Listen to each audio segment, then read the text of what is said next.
On one occasion, one of the stalwart companions of the Prophet sallallahu alaihi wasallam, Khabbab ibn Arat radiyallahu anhu, his son Abdullah ibn Khabbab, he was not even involved in any battles. I mean, he was passing by, he was traveling somewhere.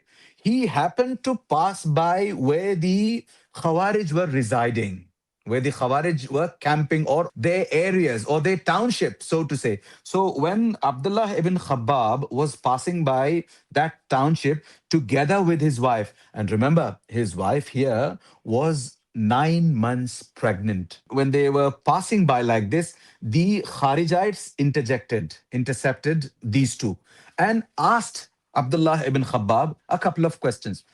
He asked him, this question: what do you have to say about Uthman radiallahu anhu and his caliphate? What do you have to say about the caliphate of Abu Bakr radiallahu anhu? So he praised, I mean, they are the noblest of people.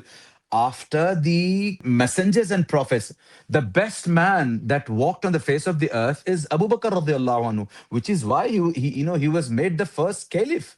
And similarly, Uthman radiallahu anhu, Umar radiallahu anhu. These are the best people of our religion of Islam. So when Abdullah ibn Khabbab was asked this question about Abu Bakr, about Uthman, then they also asked the question about Ali radiallahu anhu. And he praised Ali radiallahu anhu as well. He said Ali radiallahu anhu is equally, good. I mean, that's why he is the caliph. Then they got upset because Ali radiallahu anhu had ruled, had made the reconciliation happen through those two companions, champion companions of the Prophet sallallahu alaihi wasallam, Amr ibn al-As and Abu Musa al-Ash'ari radiallahu anhuma. So they were upset with that. That's why they said that, okay, so now you are saying, you are praising Ali radiallahu anhu. For us, it has become halal that we murder you. They immediately murdered Abdullah ibn Khabbab radiallahu anhu. Not only this, they also murdered his pregnant wife right then.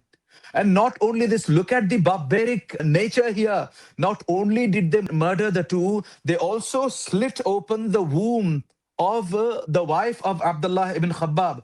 I mean, like I said, she was 9 months pregnant, and they took out from the womb the small unborn baby, and they threw that baby in the river. So this is who these people are. That's why we very, very vehemently, we tell you to read and read more about Khawarij. This is a mentality, this is a psychology that's going to destroy you and a lot of others around you, unfortunately. And if you do not pay attention, I'm talking to those who get easily swayed away by such people who have such kinds of ideology, and they want to recruit themselves for such people and go to such battlefields. No, please hold on.